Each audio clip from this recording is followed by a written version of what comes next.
ಎಲ್ರಿಗೂ ನಮಸ್ಕಾರ. ಬನ್ನಿ ಇವತ್ತು ನಾವು ಎಲಿಪ್ಸ್ ಐಸೋಮೆಟ್ರಿಕ್ ವ್ಯೂವಲ್ಲಿ ಹೇಗೆ ಹಾಕುವುದೆಂದು ತಿಳಿಯೋಣ. ಮೊದಲಿಗೆ ನಾನು 40x40 ಸ್ಕ್ವೇರ್ ತಗೊಳ್ತಾ ಇದ್ದೀನಿ, ಏಕೆಂದರೆ ಇಲ್ಲಿ ಸರ್ಕಲ್ ಡಯಾಮೀಟರ್ ಬಂದು 40 ಇದೆ. ಹಾಗಾಗಿ ನಾನು 40x40 ಸ್ಕ್ವೇರ್ ತಗೊಂಡು ಸೆಂಟರ್ ತೆಗಿತಾ ಇದ್ದೀನಿ. ಇವಾಗ ನಾನು ಡಿವೈಡರ್ ರೆಫರೆನ್ಸಿಂದ ರೇಡಿಯಸ್ 20 ತಗೊಂಡು ಸರ್ಕಲ್ ಹಾಕ್ಕೊಳ್ತಾ ಇದ್ದೀನಿ. ಸರ್ಕಲ್ ಹಾಕೊಂಡ ನಂತರ ನಾವು 3 ಪಾಯಿಂಟ್ ರೆಫರೆನ್ಸ್ ಆಗಿ ತಗೊಳ್ಳೋಣ. 4 ಪಾಯಿಂಟ್ ರೆಫರೆನ್ಸ್ ಆಗಿ ತಗೊಳ್ಳೋಣ. ಇವಾಗ ನಾನು ಐಸೋಮೆಟ್ರಿಕ್ ಬಾಕ್ಸಲ್ಲಿ ಎಲಿಪ್ಸ್ ಹಾಕುವುದು ಹೇಗೆ ಎಂದು ತಿಳಿಸಿಕೊಡುತ್ತೇನೆ. ಮೊದಲಿಗೆ 90 ಡಿಗ್ರಿ ಲೈನ್ ಮತ್ತು 30 ಡಿಗ್ರಿ ಲೈನ್ ತಗೊಂಡು ನಾವು ರೆಫರೆನ್ಸಾಗಿ ತಗೊಂಡು ಅದರಿಂದ ನಾವು ಫ್ರಂಟ್ ವ್ಯೂವಲ್ಲಿ ಎಲಿಪ್ಸ್ ಹಾಕುವುದನ್ನು ಕಲಿಯೋಣ. ಮೊದಲಿಗೆ 40x40 ಫ್ರಂಟ್ ವ್ಯೂವಲ್ಲಿ ನಾನು ಬಾಕ್ಸ್ ಹಾಕ್ಕೊಳ್ತಾ ಇದ್ದೀನಿ.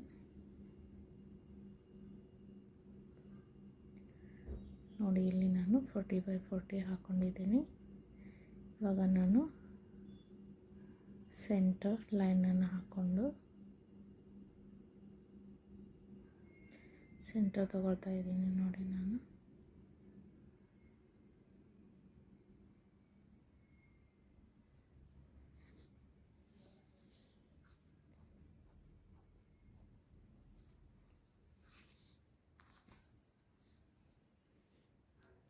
ನೋಡಿ ಇಲ್ಲಿ ಸೆಂಟರ್ ಲೈನ್ ಕ್ರಿಯೇಟ್ ಆಗಿದೆ, ಪ್ಲಸ್ ಚಿಹ್ನೆಯಲ್ಲಿ.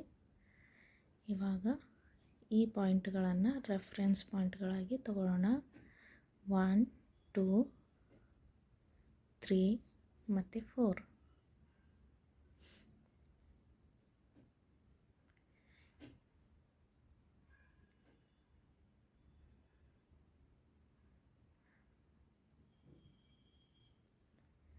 ಇವಾಗ ನಾನು 2 ಪಾಯಿಂಟ್ ರೆಫರೆನ್ಸ್ ಇದೆಯಲ್ವಾ, ಅದರಿಂದ ನಾನು 1 ಮತ್ತು 4 ನಡುವೆ ಇರುವಂಥ ಡೈಗ್ನಲ್ ಪಾಯಿಂಟಿಗೆ ಲೈನನ್ನು ಹಾಕ್ಕೊಳ್ತಾ ಇದ್ದೀನಿ.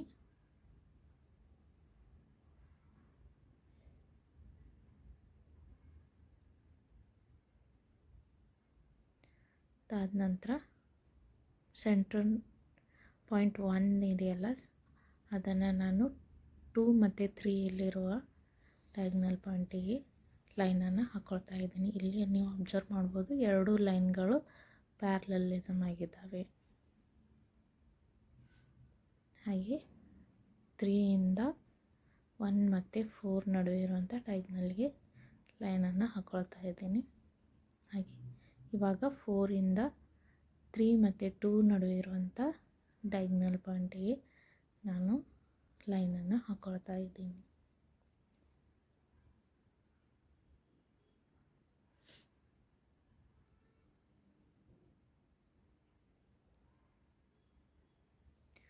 ನೋಡಿ, ಇವಾಗ ಇಲ್ಲಿ ನೀವು ಅಬ್ಸರ್ವ್ ಮಾಡ್ಬೋದು, 3 ಮತ್ತು 4 ನಾವೇನು ಲೈನ್ ಹಾಕ್ಕೊಂಡಿದ್ದೀವಲ್ವ, ಅದು ಪ್ಯಾರಲಲಿಸಮ್ ಆಗಿದೆ. ಹಾಗೆ ಇಲ್ಲಿ ಕ್ರಿಯೇಟ್ ಆಗಿರುವಂಥ ಪಾಯಿಂಟ್ಗಳನ್ನು ನಾವು ಸೆಂಟರ್ ಪಾಯಿಂಟ್ಗಳಾಗಿ ತಗೊಳ್ಳೋಣ. ಟೋಟಲ್ ನಮಗೆ 4 ಸೆಂಟರ್ ರೆಫರೆನ್ಸ್ ಆಗಿ ತಗೋಬೇಕಾಗುತ್ತೆ. C1, C2, C3 ಹಾಗೆ C4. ಇವಾಗ ನಾವು ಹಾಕ್ತಿರೋದು 4 ಸೆಂಟರ್ ರೆಫರೆನ್ಸ್ ಆಗಿ ಇಟ್ಕೊಂಡು ಎಲಿಪ್ಸನ್ನು ಹಾಕ್ಕೊಳ್ತಾ ಇದ್ದೀವಿ, ಅದು ಐಸೋಮೆಟ್ರಿಕ್ ವ್ಯೂವಲ್ಲಿ.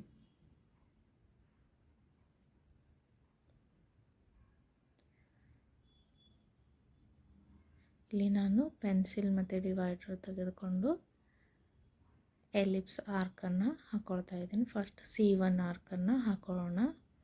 ನೋಡಿ, ಫಸ್ಟ್ ನೀವು ಡಾರ್ಕ್ ಆರ್ಕ್ ಹಾಕೋಕ್ಕಿಂತ ಮುಂಚೆ ಕರೆಕ್ಟಾಗಿ ಪಾಯಿಂಟ್ ಬಂದಿದ್ವಾ ಇಲ್ವಾ ಅಂತ ಚೆಕ್ ಮಾಡ್ಕೋಬೇಕಾಗುತ್ತೆ. ಕೆಲವೊಂದು ಸತಿ ಏನಾಗುತ್ತೆ, ಲೈನ್ ಹಾಕೋಬೇಕಾದ್ರೆ ಪಾಯಿಂಟಲ್ಲಿ ವೇರಿಯೇಷನ್ ಆಗಿರುತ್ತೆ, ಆ ಟೈಮಲ್ಲಿ ಕರೆಕ್ಟಾಗಿ ಆರ್ಕ್ ಬರೋದಿಲ್ಲ. ಹಾಗೆ ಫಸ್ಟ್ ನೀವು ಕರೆಕ್ಟಾಗಿ ಚೆಕ್ ಮಾಡ್ಕೋಬೇಕಾಗುತ್ತೆ.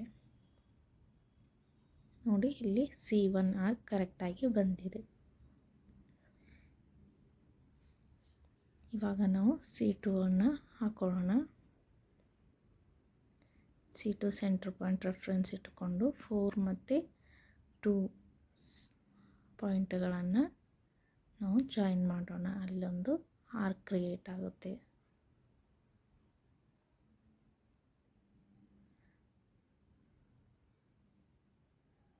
ನೋಡಿ, ಈ ಆರ್ಕ್ ಕೂಡ ಕರೆಕ್ಟಾಗಿ ಬಂತು. ಇವಾಗ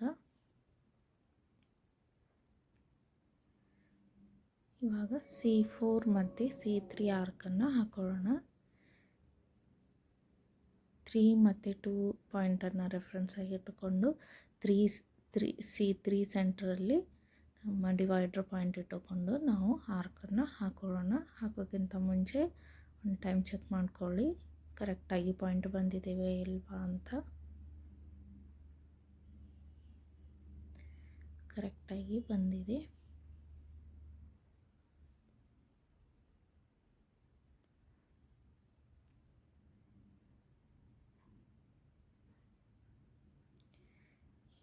ಇವಾಗ C4 ಸೆಂಟರ್ ರೆಫರೆನ್ಸ್ ಆಗಿ ಇಟ್ಟುಕೊಂಡು 1 ಮತ್ತು 4 ಪಾಯಿಂಟ್ಗಳನ್ನು ಜಾಯಿನ್ ಮಾಡಿ ಇಲ್ಲಿ ಕೂಡ ಆರ್ಕ್ ಕ್ರಿಯೇಟ್ ಆಗುತ್ತೆ.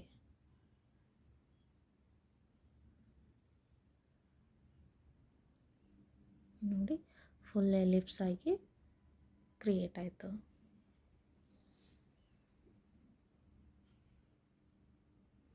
ನೋಡಿ, ಇಲ್ಲಿ ಐಸೋಮೆಟ್ರಿಕ್ ವ್ಯೂ ಅಲ್ಲಿ ಎಲಿಪ್ಸ್ ಕಾಣಿಸ್ತಾ ಇದೆ ಅಲ್ವಾ ಕರೆಕ್ಟಾಗಿ.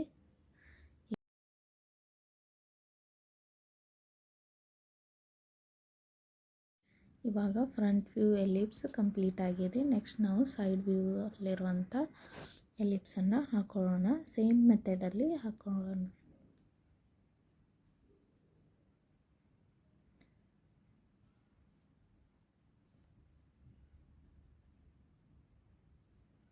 ನೋಡಿ, ಇಲ್ಲಿ ನಾನು ಫಸ್ಟು 40x40 ಸ್ಕ್ವೇರನ್ನು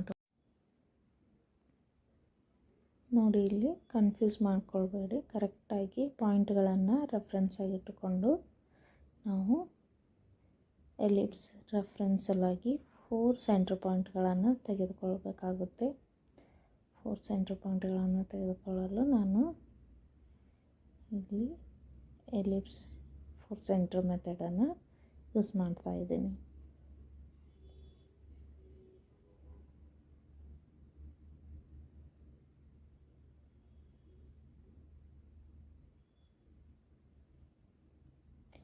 ನಿಮಗೆ ಕನ್ಫ್ಯೂಸ್ ಆಗಿದ್ದರೆ ಮೊದಲೇ ನೀವು ಪಾಯಿಂಟ್ಗಳ ಹೆಸರುಗಳನ್ನು ಮೊದಲೇ ರೆಫರೆನ್ಸ್ ಆಗಿ ಬರೆದುಕೊಂಡು ಬಿಡಿ.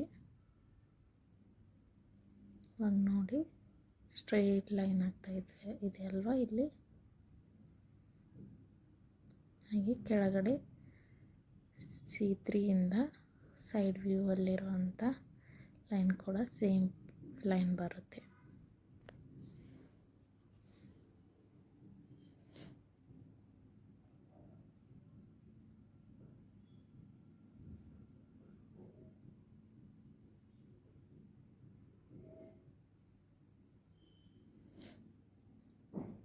ನೋಡಿ,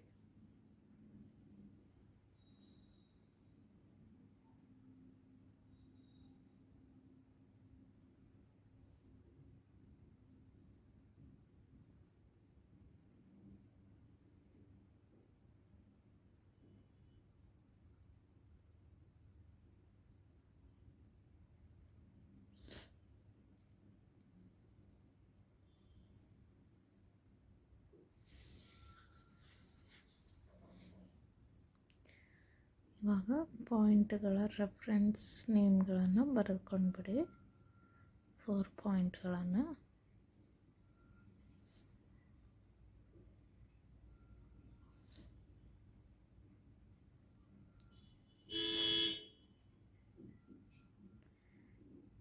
C1, C2, C3 ಆಮೇಲೆ ಸೆಂಟ್ರಲ್ಲಿರುವಂಥದ್ದು C4 ಅಂತಲೇ ಇಟ್ಕೊಂಡ್ಬಿಡಿ. ಇವಾಗ ಡಿವೈಡ್ರಿಂದ ಆರ್ಕ್ಗಳನ್ನು ಎಲಿಪ್ಸ್ ಆರ್ಕ್ಗಳನ್ನು ಹಾಕ್ಕೊಂಡ್ಬಿಡಿ. ನೋಡಿ, ಇಲ್ಲಿ ಕರೆಕ್ಟಾಗಿ ಬರ್ತಾ ಇದೆ ಅಲ್ವಾ.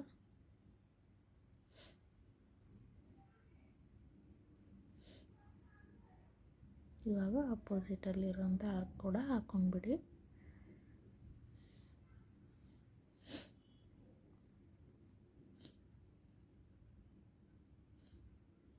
ಹಿಂಗೆ ಇಲ್ಲಿ ಕೂಡ ಮೊದಲೇ ಕನ್ಫ್ಯೂಸ್ ಆಗ್ತಾ ಇದ್ದರೆ ಮೊದಲೇ ಪಾಯಿಂಟ್ಗಳ ನಂಬರ್ಗಳನ್ನು ಬರ್ಕೊಂಡ್ಬಿಡಿ. ಇವಾಗ 4 ಮತ್ತು 2 ಜಾಯಿನ್ ಮಾಡ್ತಾಯಿದ್ದೀನಿ. ಇಲ್ಲೊಂದು ಆರ್ಕ್ ಕ್ರಿಯೇಟ್ ಆಗುತ್ತೆ.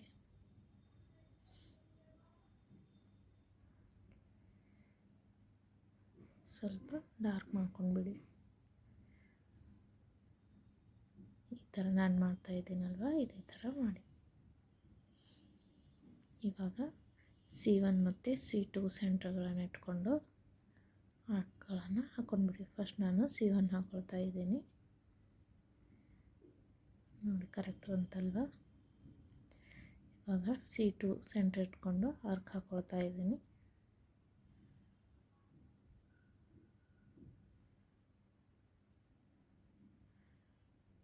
ಸ್ವಲ್ಪ ಕಾಣೋ ರೀತಿ ಡಾರ್ಕಾಗಿ ಹಾಕ್ಕೊಂಡ್ಬಿಡಿ.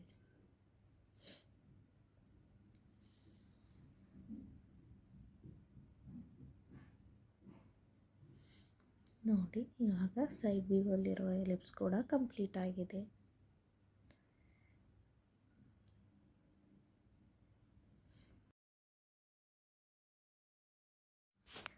ನೆಕ್ಸ್ಟ್ ನಾವು ಟಾಪ್ ವ್ಯೂವಲ್ಲಿ ಎಲಿಪ್ಸ್ ಹಾಕ್ಕೊಳ್ಳೋಣ. ಫ್ರಂಟ್ ಆಗಿದೆ ಅಲ್ವಾ, ಇವಾಗ ಸೈಡ್ ಕೂಡ ಆಗಿದೆ. ಆಮೇಲೆ ಟಾಪಲ್ಲಿ ಎಲಿಪ್ಸನ್ನು ಹಾಕ್ಕೊಳ್ಳೋಣ. ಸೇಮ್ ಕೆಳಗಡೆ ಇರೋಂಥ 90 ಡಿಗ್ರಿ 30 ಡಿಗ್ರಿ 30 ಡಿಗ್ರಿ ಲೈನ್ಗಳನ್ನು ರೆಫ್ರೆನ್ಸಾಗಿ ಇಟ್ಟುಕೊಂಡೆ ನಾವು 40x40 ಒಂದು ಸ್ಕ್ವಯರ್ ಬಾಕ್ಸನ್ನು ಹಾಕ್ಕೊಳ್ಬೇಕಾಗುತ್ತೆ. ಫಸ್ಟ್ ಇಲ್ಲಿ ನೋಡಿ, ನಮ್ಗೆ ಆಲ್ರೆಡಿ 2 ಲೈನ್ ಇರೋದ್ರಿಂದ ನಾನು ಇನ್ನೂ 2 ಲೈನ್ಗಳನ್ನು ಹಾಕಿಕೊಂಡು ಸ್ಕ್ವೇರ್ ಮಾಡ್ಕೊಳ್ತಾ ಇದ್ದೀನಿ. ಹಾಗೆ ಈ ಸ್ಕ್ವೇರಿನ ಸೆಂಟ್ರ್ ಕೂಡ ತೆಗೆದುಕೊಳ್ಳುತ್ತೇನೆ.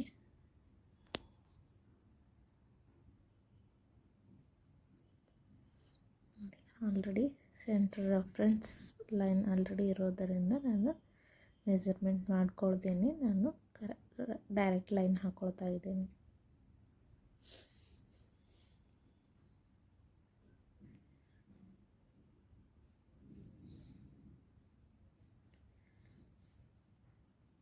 ನೋಡಿ ಇವಾಗ ಸೆಂಟ್ರ್ ಪಾಯಿಂಟ್ ನಮಗೆ ಸಿಗ್ತಾ ಇದೆ ಅಲ್ವಾ.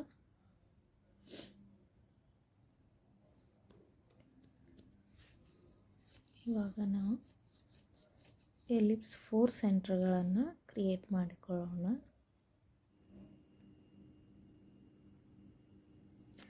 ಇವಾಗ ನಾವು ಟಾಪ್ ವ್ಯೂವಲ್ಲಿ ಕೂಡ 4 ಸೆಂಟರ್ ಪಾಯಿಂಟ್ಗಳನ್ನು ಕ್ರಿಯೇಟ್ ಮಾಡಿಕೊಳ್ಳೋಣ. ನೋಡಿ ಇಲ್ಲಿ ನಾನು ಆಲ್ರೆಡಿ ಇರುವಂಥ 3 ರೆಫರೆನ್ಸ್ ಪಾಯಿಂಟಿಂದ C3ಗೆ ಜಾಯಿನ್ ಮಾಡ್ತಾ ಇದ್ದೀನಿ. ಮೇಲ್ಗಡೆ ಇರುವಂಥ C3ಗೆ ಜಾಯಿನ್ ಮಾಡ್ತಾ ಇದ್ದೀನಿ.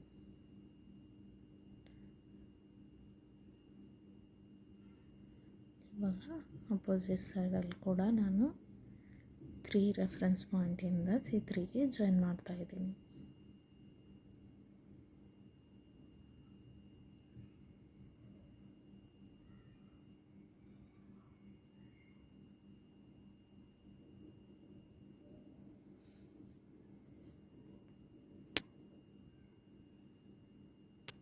ನಿಮಗೆ ಕನ್ಫ್ಯೂಸ್ ಆಗ್ತಾ ಇದ್ದರೆ ಇಲ್ಲಿ ಕೂಡ ನೀವು ರೆಫರೆನ್ಸ್ ಪಾಯಿಂಟ್ಗಳನ್ನು ನಂಬರ್ ಹಾಗೂ C1 C2 C3 ಮತ್ತು C4 ಅಂತ ಪಾಯಿಂಟ್ಗಳನ್ನು ಇಟ್ಕೋಬೇಕಾಗುತ್ತೆ. ಇಲ್ಲಿ ನೋಡಿ ನಾನು ಇಡ್ತಾ ಇದ್ದೀನಿ 1 2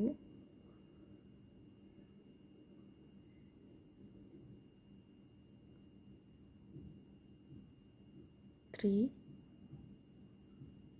ಆಮೇಲೆ 4.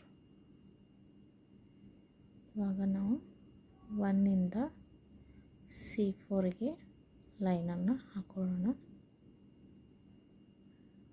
ಹಾಗೆ C4ಇಂದ 4ಗೆ ಒಂದು ಲೈನನ್ನು ಹಾಕೊಳ್ಳೋಣ.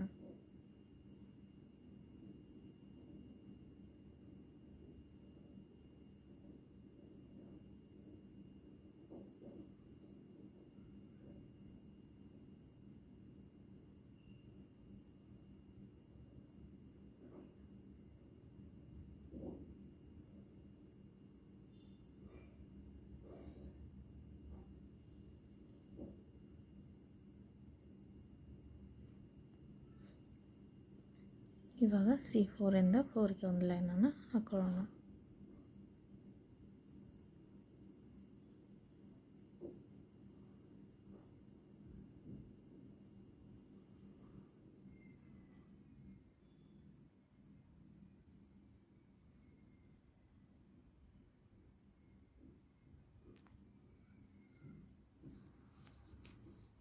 ನೋಡಿ, ಇಲ್ಲಿ ನಮಗೆ ಸೆಂಟರ್ ಪಾಯಿಂಟ್ಗಳು ಕ್ರಿಯೇಟ್ ಆಗಿವೆ.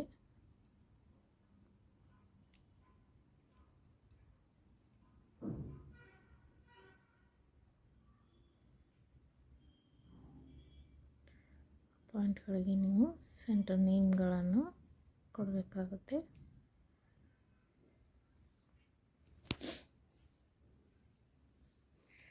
ಆಗ ನಾನು ಡಿವೈಡರ್ ತೆಗೆದುಕೊಂಡು ಆರ್ಕ್ಗಳನ್ನು ಹಾಕೊಳ್ತಾ ಇದ್ದೀನಿ.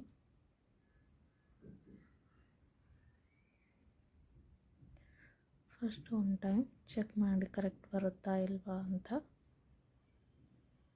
ನೋಡಿ, ಇಲ್ಲಿ ಕರೆಕ್ಟ್ ಬರ್ತಾ ಇದೆ.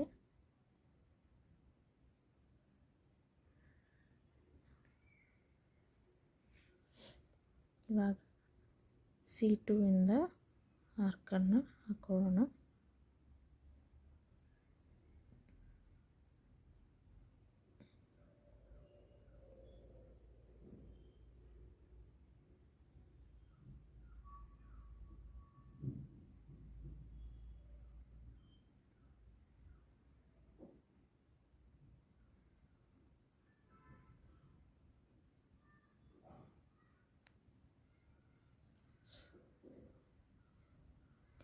ಆಮೇಲೆ C3 ಮತ್ತು C4 ಆರ್ಕ್ಗಳನ್ನು ಹಾಕೊಳ್ಳೋಣ. C4 ಸೆಂಟ್ರಲ್ಲಿ ಡಿವೈಡರ್ ಇಟ್ಕೊಂಡು 1 ಮತ್ತು 4 ಪಾಯಿಂಟನ್ನು ಜಾಯಿನ್ ಮಾಡೋಣ. ಇಲ್ಲಿ ನಾನು ಸ್ವಲ್ಪ ಸ್ಲೋ ಆಗಿ ತೋರಿಸ್ತಾ ಇದ್ದೀನಿ, ಯಾಕೆಂದರೆ ಫಾಸ್ಟಾಗಿ ಹಾಕಿದರೆ ಅಷ್ಟೊಂದು ಕ್ಲಿಯರಾಗಿ ಗೊತ್ತಾಗೋದಿಲ್ಲ.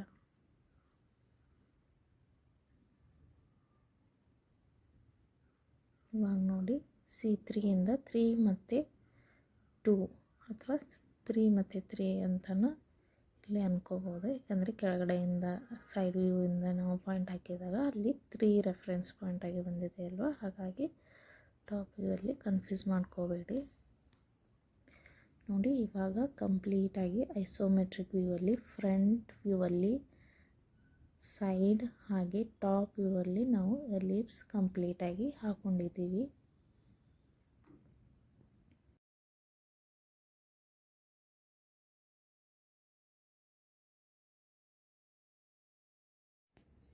ನಾನು ಎಕ್ಸ್ಪ್ಲೇನ್ ಮಾಡುವ ರೀತಿ ಎಲ್ಲರಿಗೂ ಅರ್ಥ ಆಗುತ್ತೆ ಎಂದುಕೊಳ್ಳುತ್ತೇನೆ. ಈ ಡ್ರಾಯಿಂಗನ್ನು ನೋಡಿರುವಂಥ ಎಲ್ಲ ವ್ಯೂವರ್ಸಿಗೆ ಧನ್ಯವಾದಗಳು.